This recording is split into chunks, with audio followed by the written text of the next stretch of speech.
All right. Tin is gonna give a short talk. Yeah.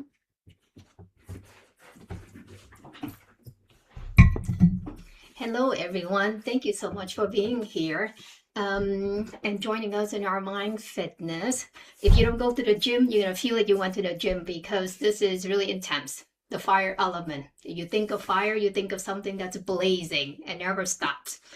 And it will wipe everything in its way. So today we're going to talk about cultivating fire element. And at the end, everyone's going to do forgiveness meditation and loving kindness.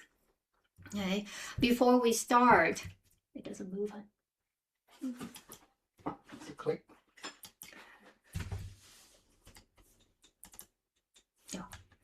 Yeah. All right. So before we start, I just want to review what we did last week because there are some terminologies that we need to understand.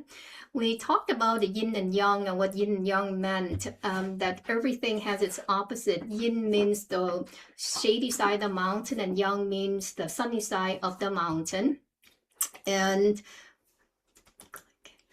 the principle to the yin and yang says that there's everything has an opposite, but it also interdependence, and there's a mutual consumption as well as intertransformation. And just remember that yin means cold, yang means hot. That's all you need to know at this moment. And then we spoke about the effects of emotions on health, and to remind that health is a state of complete physical, mental, and social well-being, and not merely the absence of disease. And we spoke about the causes of diseases. There are external causes and there are internal causes. When you think about it, that's 50-50 chance you might get an illness. The chance of getting internal disease is much higher than getting external diseases. And we understand that if our emotion affects our health, which is according to Chinese medicine, then we are able to fix it by bringing awareness to it. And this is why it's important for us to talk about these emotions and ways to minimize these emotions when it arises. And we also talked about the 5 element theories. So the 5 element theories in traditional Chinese medicine, that there's wood, fire, earth, metal, and water. The wood element we spoke last week already, so today we're going to talk about the 5 element.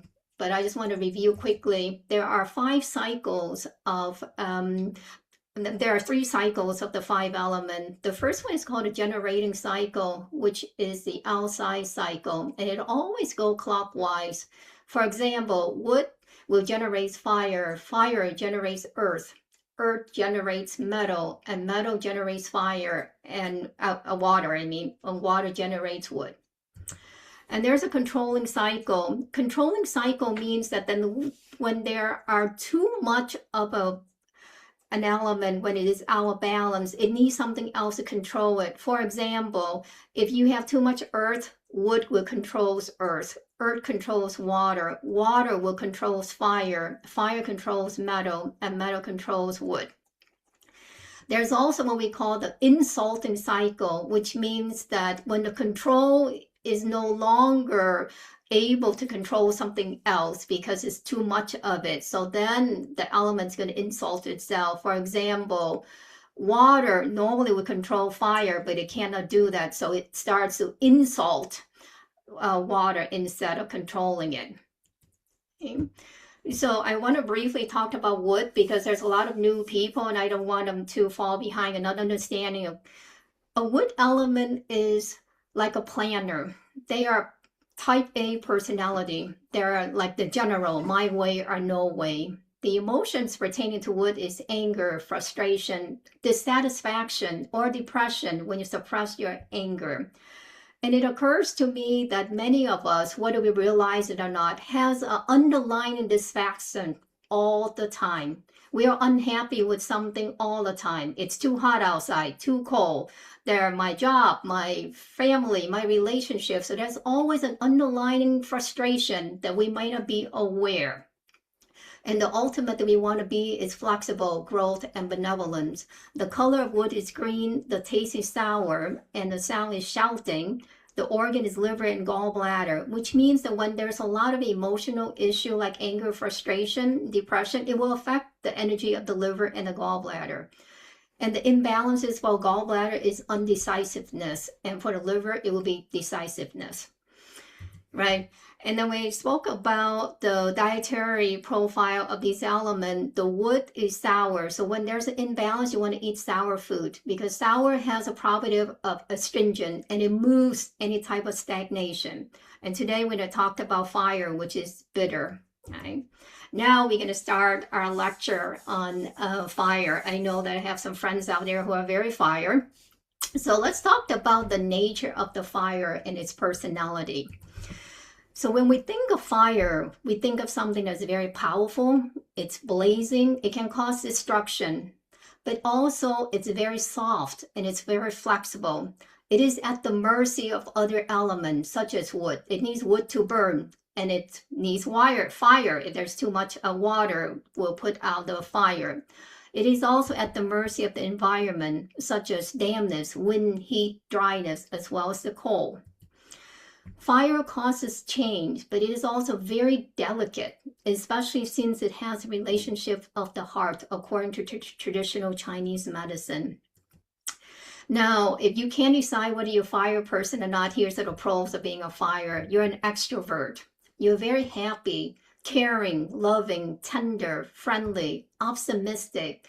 You have charismatic, and people are attracted to you. You're like a magnet. But these people like stimulation. They're overly aware emotionally. They're aware emotionally of their environment, of other people, but they appreciate beauty and they like sensory and pleasurable things. They like nice clothing. They love to buy a lot of teacups. They like to collect things, but they really appreciate beautiful things in life that other people may not appreciate. They value friendship and they value the connection with others. They like the social interaction with other people. They don't like to be alone. Now, because of being social, there are risks. They have a risk of substance abuse because they seek sensory pleasures and stimulation all the time. So therefore, they're easily bored. And they also attract drama that comes with being social. Now, the fire element, other terms when you think of fire element is that they're like daredevils. They're the life of a party. They're very spontaneous. They're fun to be with. They're passionate, affectionate, warm, and very generous, kind people. The season is summer, and the emotion is joy or lack of joy. We will discuss more about the emotion towards the end. And the ultimate of fire is love and compassion. The color is red. The taste is bitter. The sound is laughing. Now, they like to talk a lot, and sometimes there's a lot of laughter in their voice. The organs that fire affects is the heart. And the time that normally affects is 11 a.m. to 1 p.m. So if you have any symptoms that happen during this time, you have to question, is it the heart or not? And small intestine, it affects, and it's happened during 1 o'clock to 3 p.m. The imbalances of the heart is always matters of the heart. And that means emotional issue. All emotion will somehow affect the heart. So relationship issues. For small intestine, it has to be a problem with absorption and filtering. Okay. In Chinese medicine, we say that the heart houses the shen. The shen is translated into as the mind, the consciousness, and the spirit. And Chinese medicine is over 2,000-year-old medicine. But now we have found out in conventional medicine that there is a heart and brain relationship. And this is very interesting. Scientists have discovered that the human heart contains an intrinsic nervous system with over 40,000 neurons, forming what many call a heart brain. This internal network allows the heart to learn, store memories, and even make decisions without the input of the brain. Even more fascinating is that 80% of the communication through the vagus nerve, which stimulates the heart, the GI system, and the lung, flows from the heart to the brain, not the other way around. That means that your emotional signals and gut feelings may actually originate from your heart's own neural activity. So the heart does not follow the mind. It helps to shape the mind. Okay, so I think it's very important for us to understand how your emotion can affect your mind, is that the heart has its own neural circuitry. What happens when you have too much fire, which is blazing fire, and we call this full of heat? So the manifestation is that you might get symptoms of anxiety. Nowadays, you hear a lot of kids having anxiety, agitation, mania, grandioses. You might have issue with obsession, obsessed with someone or something, inappropriate laughter, boundary issue. You could be seductive or very talkative. You might have symptoms of severe insomnia. Any problem with sleeping, it is heart related always. Okay? You might have rapid pounding pulses, bright red face, mouth sores, heat rashes, profuse sweating, and you always have craving for cold stuff. It'd be a cold food, cold drink, a cold environment you like to be in. And what happens when there's lack of fire? Now, lack of fire, there's two ways you can be lack of fire. One is called a yang deficiency, which means that you don't have sufficient heat in your body. So the symptoms you feel is cold. Or you can have yin deficiency, which means that the fluid in your body is lacking. So the heat is too much. So that rises the heat. So let's start with yang deficiency, which means that you don't have enough heat in your body. So you can get cold symptoms. Fire needs something to burn. Where there's nothing to burn, there's a lack of substance. So therefore, someone might be a little airheaded, giggling, infatuation. So there's no substance in any of that. They might have emotional numbness, depression, and they have panicky. This is more than anxiety. Panic is actually stronger than anxiety. They will be socially withdrawal and difficult connecting with others. They're very sentimental, very emotional, and holding on to the past. They cannot seem to let go of the past. And the symptoms they may have are the cold extremities, pale complexion, chronic fatigue, quiet, lack of speech, easily startled, low social drive, slow heart rate, and inability to experience warmth and connection with others. And they're emotionally in distress. And when you have a yin deficiency, which are heat signs, you have depleted fluid in your body that allows the fire to flare up. So these are what we call characterized by 5 symptoms. You have the night sweat, hot flashes, red cheek, restlessness, frequent waking up at night, and dry mouth. This is what we call menopausal symptoms. Now, what about when you are balanced? Your fire is just balanced, and it's hard for many of us to be in balance. The fire element, the emotion is joy or lack of joy, and joy is often confused with excitement or temporary pleasure. However, in traditional Chinese medicine, the true heart joy is quiet. It's radiant. The feeling of harmony that is deeply rooted in the pure present. When the heart fire is balanced, there's joy, we can call it love, which is calm. It's grounded and expansive, that shines outward like a gentle lantern without exhausting the field of the body. It manifests its genuine warmth, charisma, appropriate laughter, devotion, enthusiasm, and a deep human connection. It reflects in clear, expressive speech, contentment, peace, and compassionate social bonds. You would see someone with a balanced fire would have healthy facial complexion without makeup, warm hands and feet, restful sleep without unsettling dreams, and a steady, tranquil heart rhythm. Now, the dietary recommendations for this, well, before we go to dietary, I just want to say something is that when your heart is balanced, these are the symptoms you're feeling. But if you have too much fire, then what you want to do is that you want to hang around a water person. A water will put out the fire. If you are depleted in your fire, not enough fire, then you need to hang around a wood person, because a wood person will generate the fire. Okay? The other thing that you can do is that if you have too much fire, you need to be in the insulting, where you have to hang around a metal person, which is someone who is very religious. Like priest or a monk, because a metal person can insult the fire and calm down the fire. So those are some of the ways that you can balance out your fire if you have too much or too little. And the other way to balance is dietary recommendations.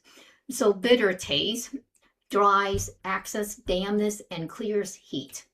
So bitter food are bitter melon, arugula, kale, green tea. So during summer, if you feel that you have too much heat, you want to eat something that is cooling and bitter. So cooling food is excellent for too much fire, such as watermelon, cucumber, mung beans, mint, dandelions, and so on. If you have a deficiency, then you want to eat something that's nourishing. And these are the list of food that are nourishing, such as green beans, beets, pomegranates, dark berries, and then lotus seeds. Now, the lotus seeds is very good to help with the heart. Anytime you have insomnia, we call it heart yin or heart blood deficiency, the lotus seed is excellent for that.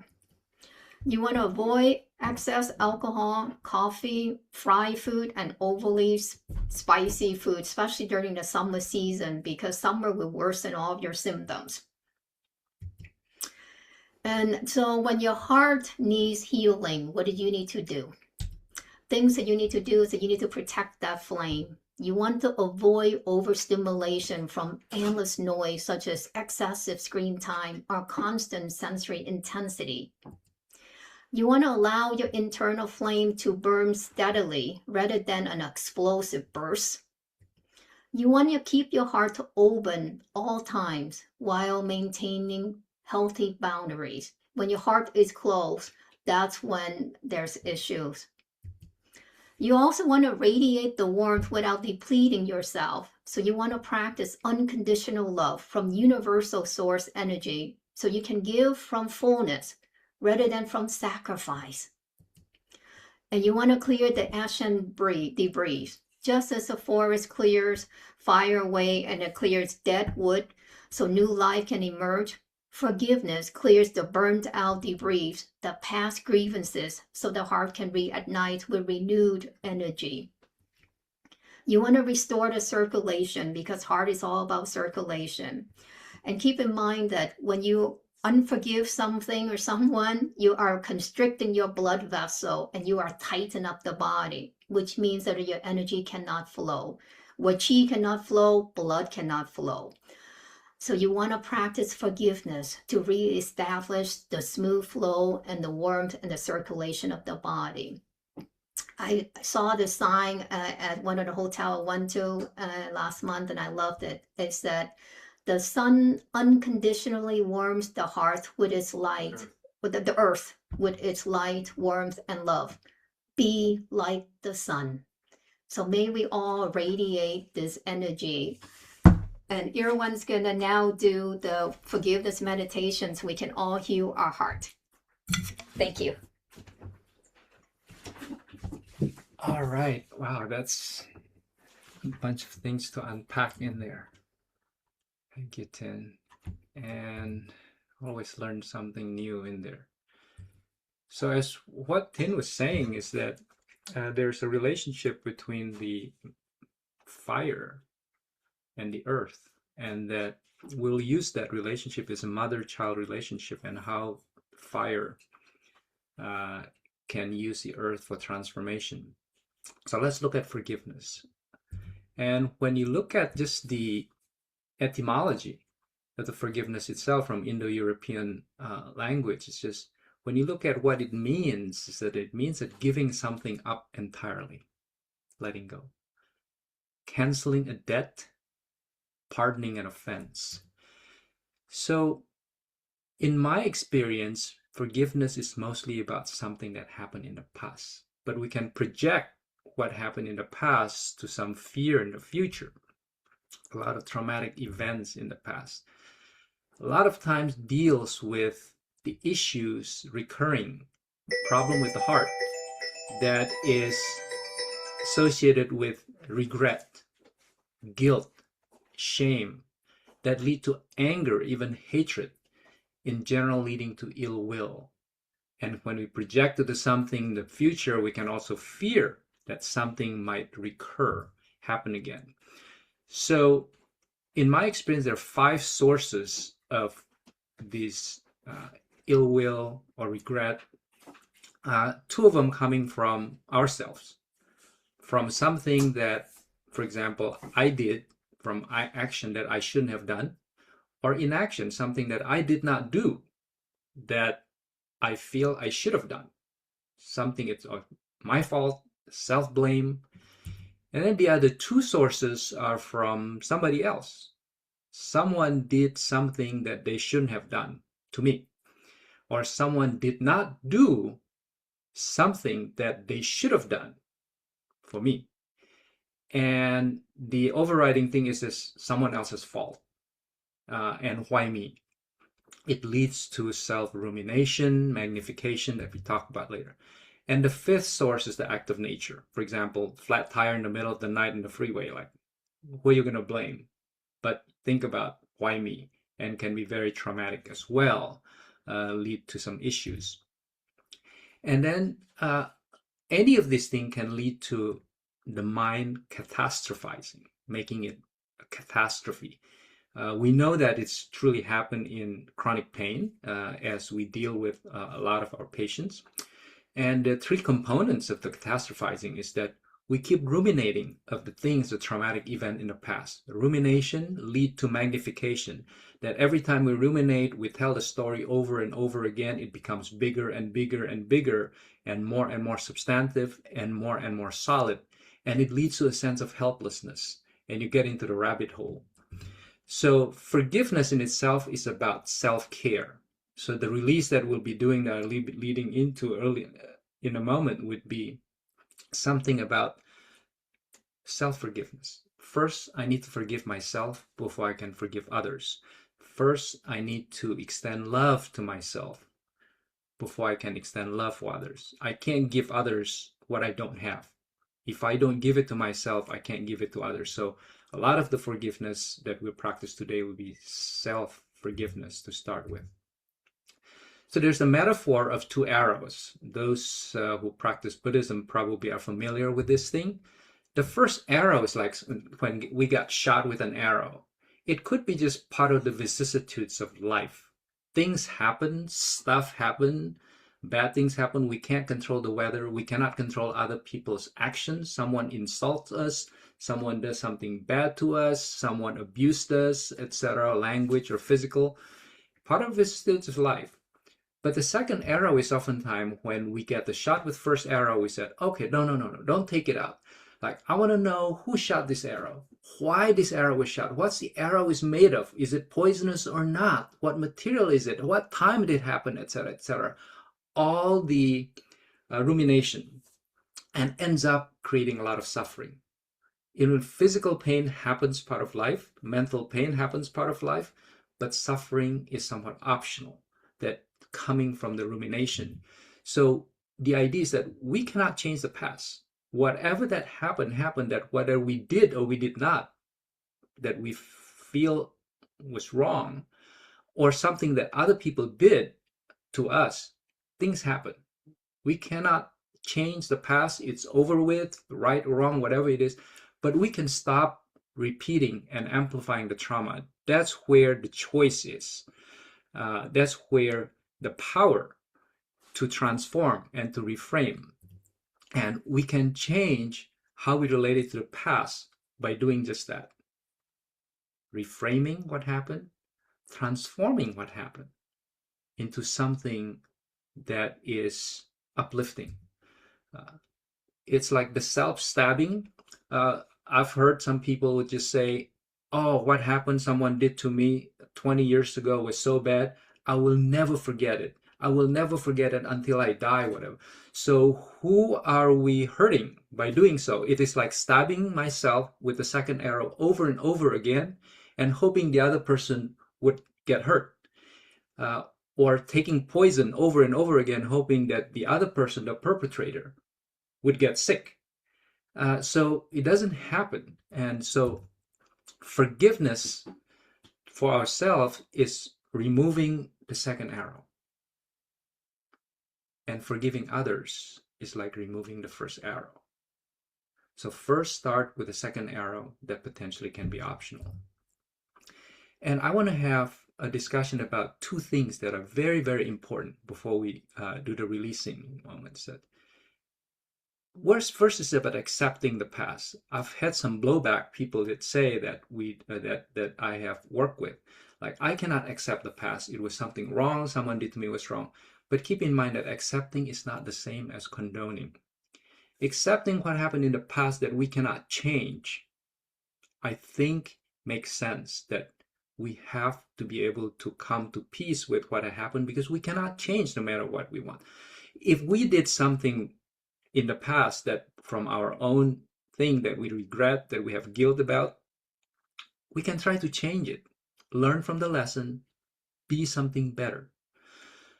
But we don't have to condone our own behavior at that time. It was wrong, we need to know. And other people's behavior, whatever the abuse that they did to us, we don't have to condone that, but we can still accept that things happened in the past and we have to come to peace with it and move on with life.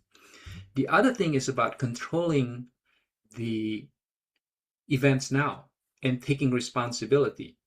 But taking responsibility is not the same as taking the blame. Someone did something to us 20 years ago. Okay, I don't have to take the blame. It's not my fault things happen. But I can take control and responsibility of how I deal with it right now. 20 years has passed, or just 5 seconds has passed, or a minute ago the things that happened has passed. I take responsibility of how I deal with it emotionally, how I deal with the second arrow. I can't deal with the first arrow. Okay, someone did this thing. I need to take control and responsibility. Because if someone did happen to me 20 years ago and I feel that such and such has to apologize to me, has to fess up to all these things before I can have peace in my life, I can move on. Like, what if the other person has died? Are you going to suffer for the rest of your life? What if the other person did not even know that that person actually insulted you or did something? It was inadvertent, it was unintended, they did not even know anything. So, or you don't even know who that is. So we have to take control and responsibility in order to have self-forgiveness and moving on.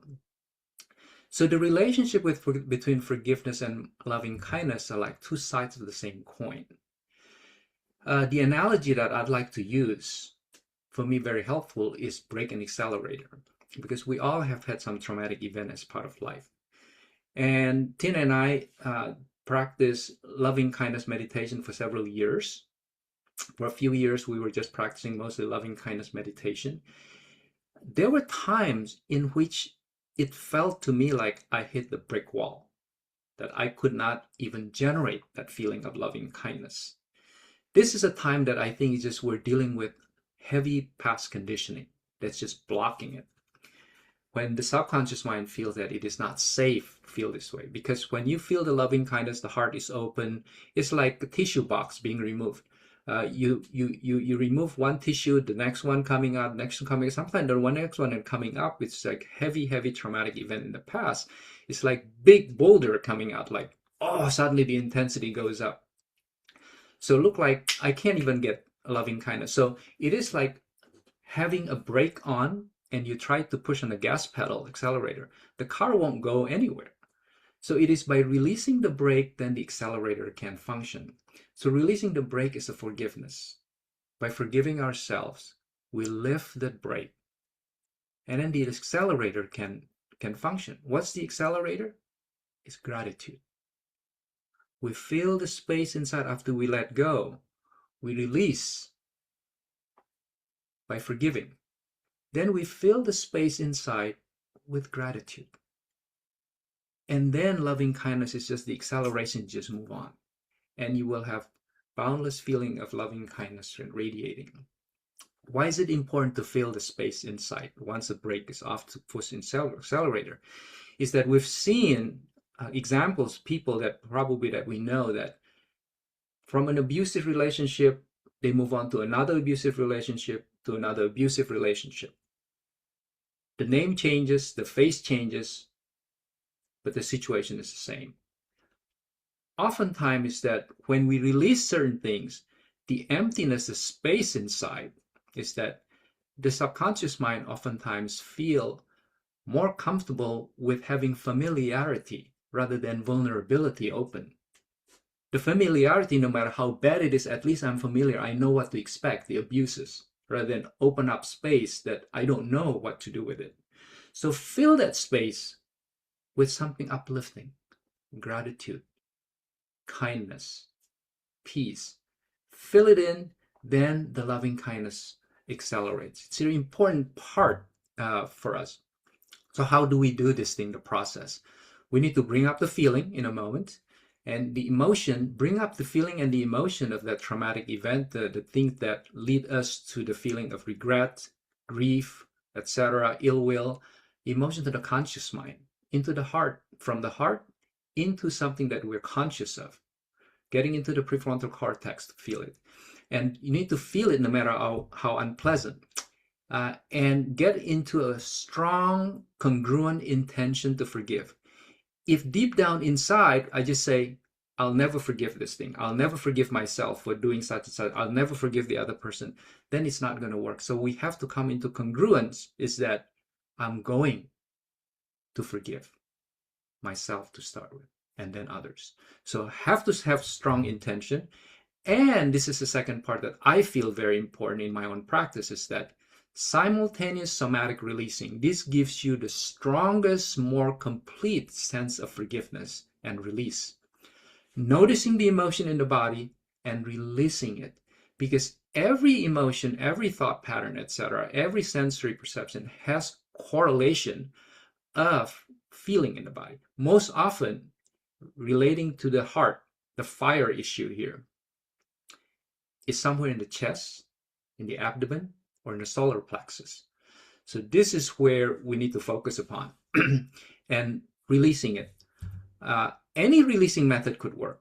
We went over several releasing methods. In April, we talked about using the breath, releasing to the ground.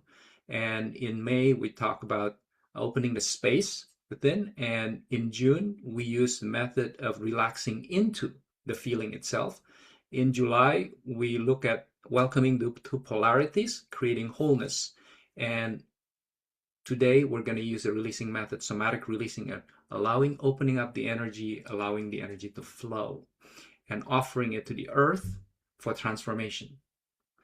And subsequent months, we have different types of releasing. So whatever a releasing method that works for you, forgiveness is releasing. Releasing is forgiveness. Forgiveness without releasing is incomplete.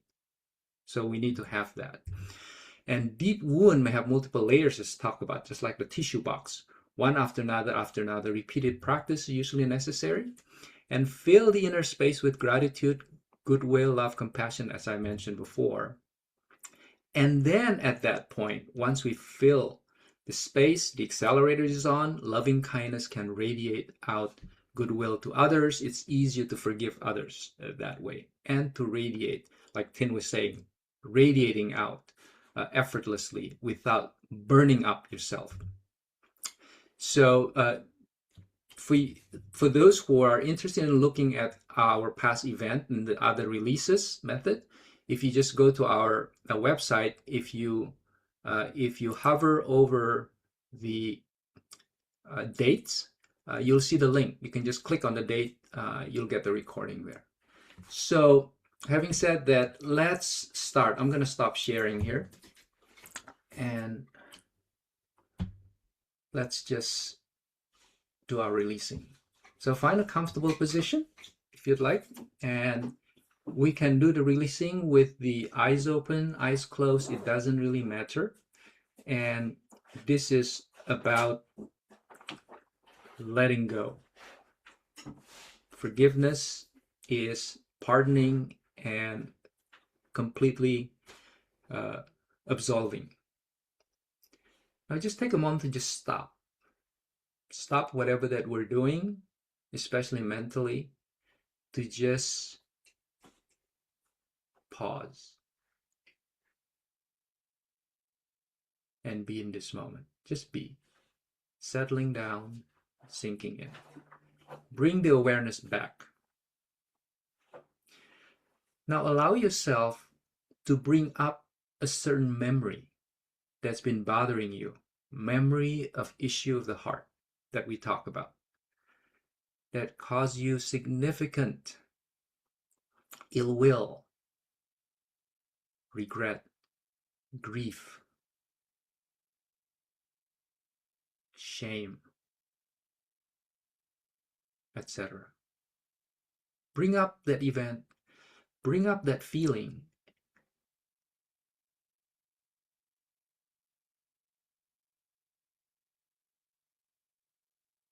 and notice in the body where you feel it. Most people feel it somewhere in the chest or the abdomen or solar plexus. Or if you don't, any strong feeling that you feel in the body, any strong sensation you feel in the body while your mind is focusing on a specific emotion is very likely related to it. Just pay attention to it and give it a score of intensity from 1 to 10. 1 being nothing, 10 being the most intense that you can feel. Just give it a little score, just subjective score, where you are at this point. How intense is that feeling or emotion associated with that body feeling sensation?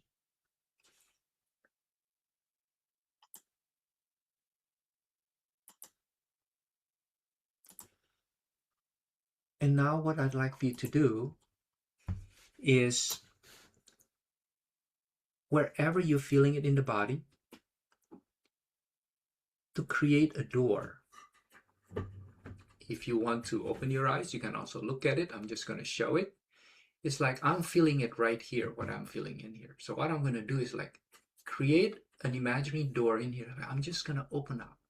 Oftentimes that feeling inside is like an energy that get cooped up, that very uncomfortable tension, etc., that just need to be releasing. It's almost like an entity, an energy entity that is asking like, set me free, release me. It's been cooped up for all these years. Let me go, set me free. So open up that energy, let that energy gush out, and gently allow it. Just like a little kid who just like, mommy, daddy, I've been cooped up for a while here. I want to get out. Like, open it up. Or a metaphor that you like, opening up the barn door. Let the horses get out, roam free. Free in the pasture, in the huge, huge pasture area. Let them roam free, galloping in a mountain somewhere. Let it open. Or like you got a bunch of doves, birds in the cage. Opening up, set it free into peace. Doves are like for peace.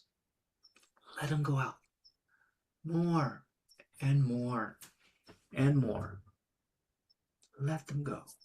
Let them out. Set the energy free. Feel the relaxing of the body, of the tension, and of the mind as you release the energy out.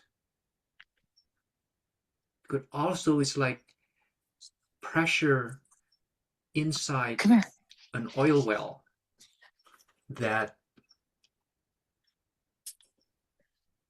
is begging to be released. And you drill the oil well, and then it's just gushing out, opening up more and more with a strong intention to forgive. And while you're doing this, just want to listen and see if you can repeat as well internally. I forgive myself.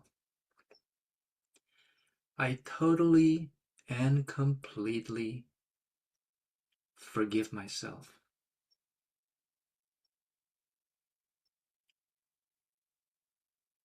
I totally, completely let go of the second arrow that's hurting myself. I forgive myself for not knowing that I've been hurting myself all these years, no matter whose fault it was of the events of the past.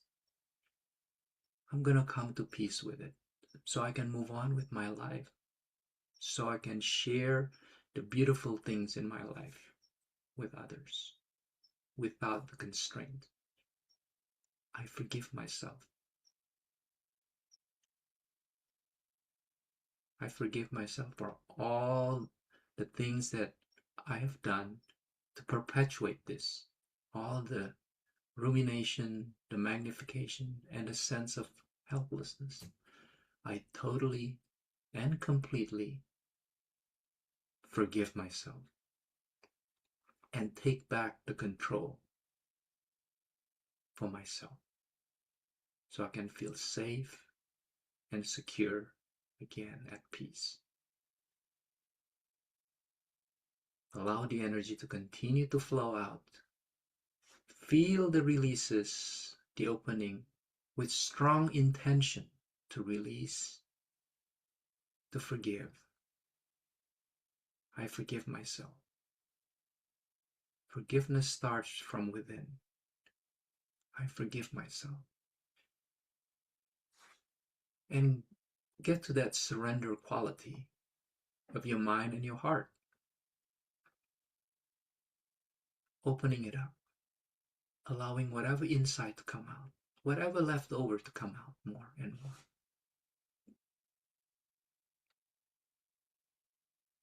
And then the next thing I'd like for you to do also is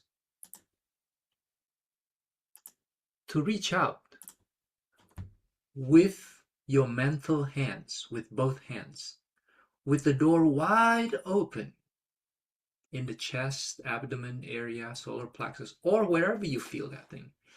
Whatever left over, reach out with your hands. I usually do it physically, reaching out inside as though I'm scraping off whatever left over. Whatever is inside, that gooey gunk or hard stuff, feel whatever it is that's come out. Take it out as much as possible, put it in your hand, and clean it up as much as possible. It's all your mental picture is how you take it out. Put it in your hand and then put your hand outside in front of you. And with your mental eyes, look at it. What's the texture? What's the color of this thing? What's the consistency? Liquid, gooey, hard, sharp? What's the temperature? Cold, hot, warm? What are the edges like? So look at it. Just look at it. You've been inside me for a long time. Now I release you. I let you go. I set you free so I can set myself free.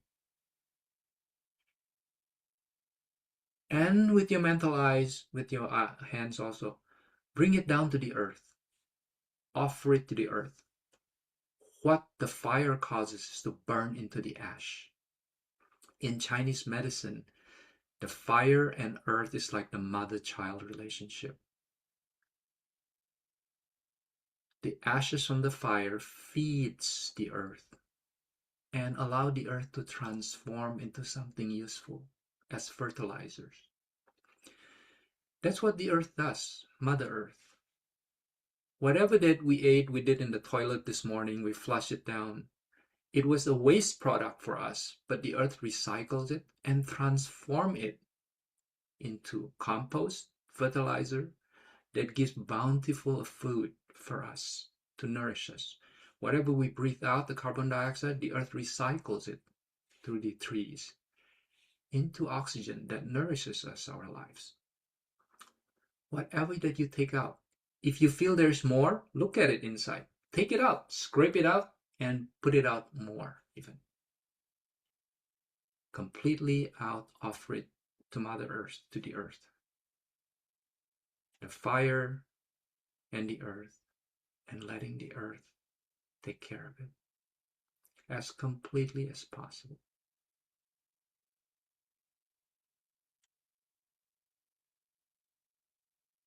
And then notice how much lighter you feel in your heart. having set it free, having let it go, having offered it to the earth.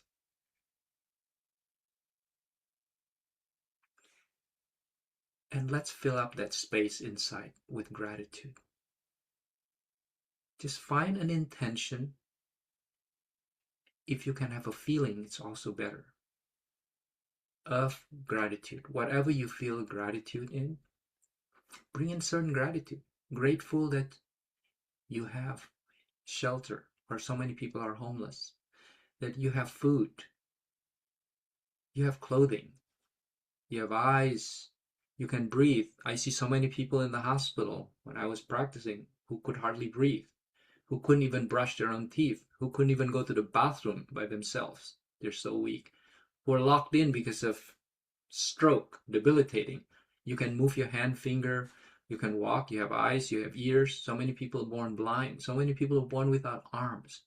Feel the gratitude for what you have right in this moment. Get that feeling. And then fill it up into your heart. Fill it up into your heart. Make that heart area space so full with gratitude. And now notice, just in your mind's eye,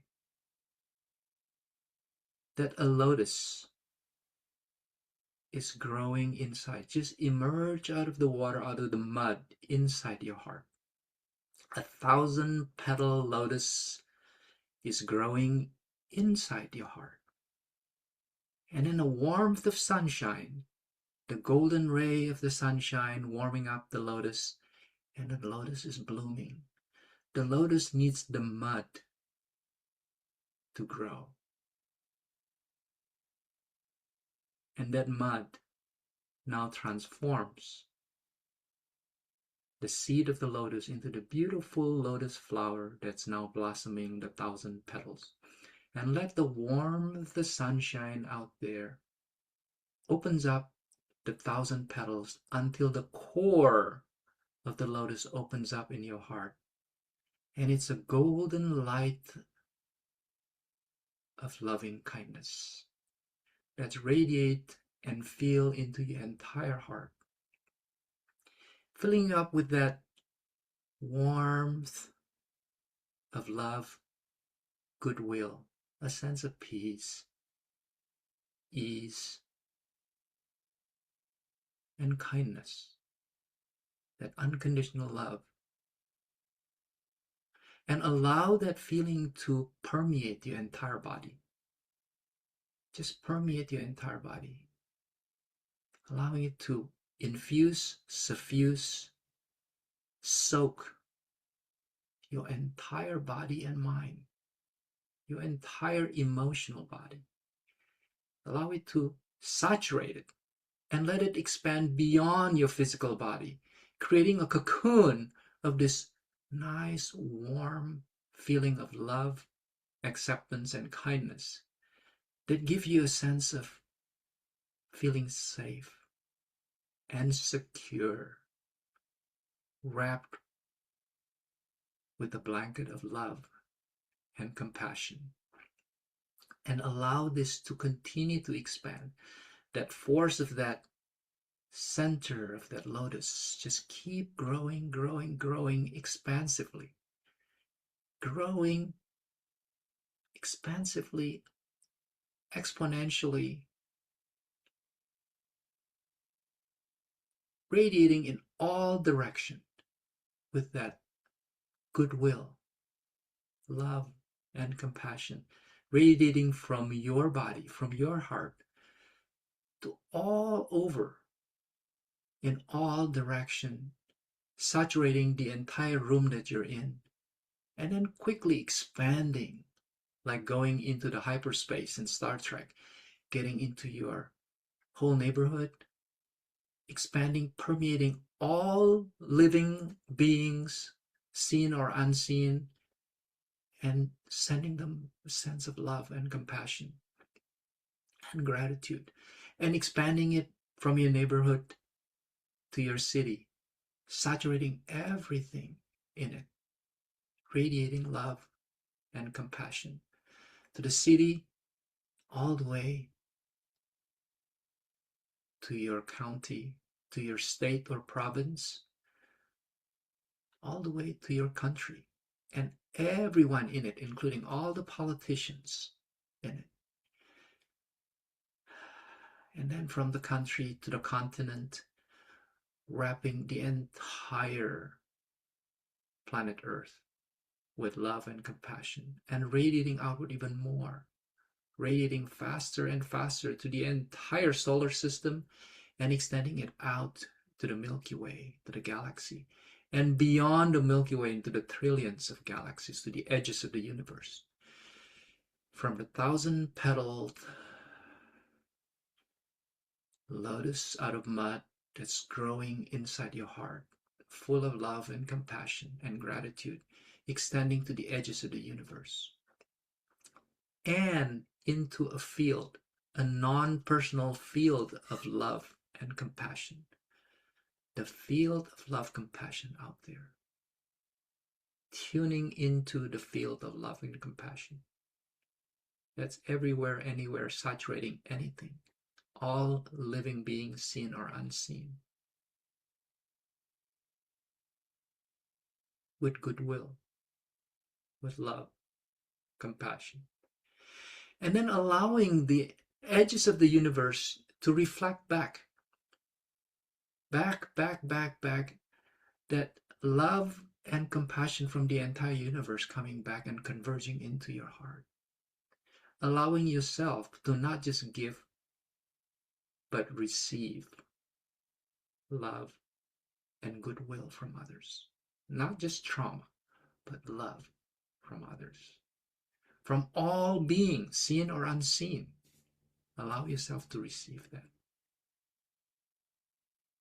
And bask in that warm, golden feeling of love, goodwill, compassion, peace, ease. That feeling of being safe and secure. I am safe. I'm secure. Despite whatever the past that happened. I let go. I release. I'm full of gratitude, love, and compassion for myself, and I extend to others unconditionally. And I receive, allow myself to receive from others, from the universe. And then just smile and finally rest.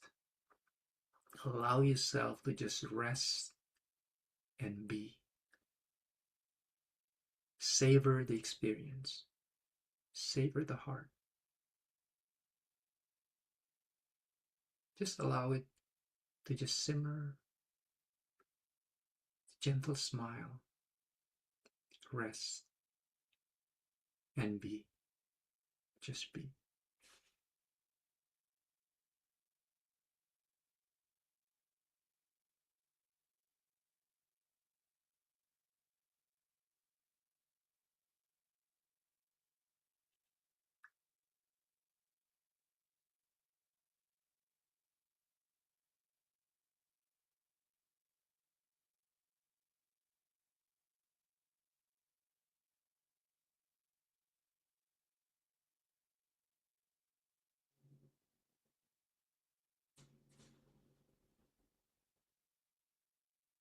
Whenever you're ready, you can gently move your fingers and toes and open your eyes when it's appropriate and when you feel like it, and incorporate whatever you just experienced into your senses, into your sight, hearing, your smell, your taste, and your body feeling, and your thoughts. And then just check again, what's the intensity of the original ill will, whatever feeling that you had, whatever that the intensity 1 out of 10 before, and what is it now? Just for your own checking.